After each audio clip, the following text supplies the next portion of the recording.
Guys రీసెంట్‌గా popular OTT platform అయినటువంటి ETV విన్‌లో 'I hate love' అనే మూవీ అయితే స్ట్రీమ్ అవుతుంది కదా! అయితే నేను ఆ మూవీని జస్ట్ ఇప్పుడే చూడడం అయితే జరిగింది.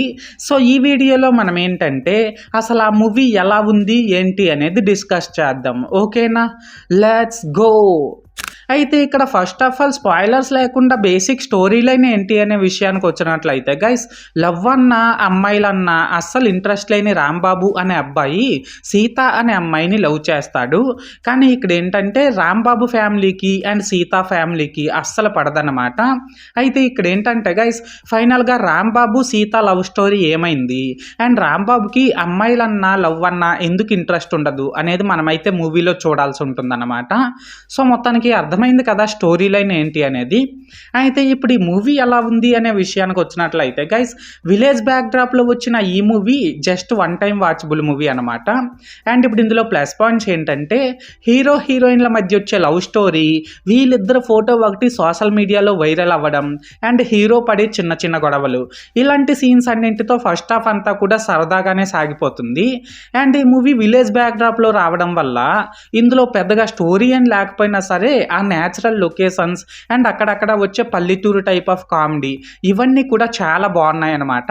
అలాగే ఇందులో మెయిన్ క్యారెక్టర్స్ ప్లే చేసిన యాక్టర్స్ ఇద్దరు కూడా కొత్త వాళ్ళే అయినప్పటికీ వాళ్ళ క్యారెక్టర్స్కి తగ్గట్టు వాళ్ళు బాగానే యాక్ట్ చేశారు. అండ్ ఈ మూవీ ప్రీ క్లైమాక్స్లో వచ్చే ఎమోషనల్ సీన్స్ అన్నీ కూడా చాలా కనెక్టబుల్గా ఉన్నాయి అన్నమాట. ఇంకా సింపుల్గా చెప్పాలనేసి అంటే ఫ్యామిలీ ఆడియన్స్ అయితే బాగా కనెక్ట్ అవుతారనే చెప్పాలి ఆ ఎమోషనల్ సీన్స్కి. లాస్ట్గా ఏంటంటే ఈ మూవీలో సినిమాటోగ్రఫీ అండ్ బీజిఎం ఈ రెండు కూడా ఈ మూవీకి బాగా హెల్ప్ అయినాయనే చెప్పాలి. సో మొత్తానికి ప్లస్ పాయింట్స్ విషయానికి వచ్చినట్లయితే ఇదన్నమాట మ్యాటర్. అండ్ ఇప్పుడు ఇందులో మైనస్ పాయింట్స్ ఏంటంటే గైస్, ఫస్ట్ హాఫ్ అంతా కూడా ఎంటర్టైనింగ్గా ఉంది కాబట్టి సెకండ్ హాఫ్ కూడా ఇదే రేంజ్లో ఉంటుంది అని అనుకునే వాళ్ళందరికీ కూడా ఈ సెకండ్ హాఫ్ అయితే పెద్ద దెబ్బేసేస్తుందనే చెప్పాలి.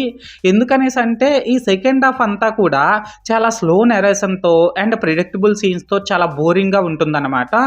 లాస్ట్గా ఏంటంటే ఇందులో లవ్ స్టోరీ కూడా అంత ఇంట్రెస్టింగ్గా ఏం లేదు, రొటీన్గానే ఉంది లవ్ స్టోరీ అయితే. సో మొత్తానికి మైనస్ పాయింట్స్ విషయానికి వచ్చినట్లయితే ఇదన్నమాట మ్యాటర్. అయితే ఇక్కడ ఓవరాల్గా ఏంటంటే గైస్, ఈ మూవీ బాగుందా బాగాలేదా అనేసి అంటే నేను ముందు చెప్పినట్లు టైంపాస్ కోసం ఒకసారి అయితే చూసేయొచ్చు అనమాట ఈ మూవీని. అండ్ నేను ఈ మూవీకి 5కి 2.25 రేటింగ్ ఇస్తున్నా. సో మీరు కూడా ఒకవేళ ముందే ఈ మూవీని చూసినట్లయితే మీరు ఈ మూవీకి ఎంత రేటింగ్ ఇస్తారో అది కామెంట్ సెక్షన్లో చెప్పేయండి. ఓకేనా?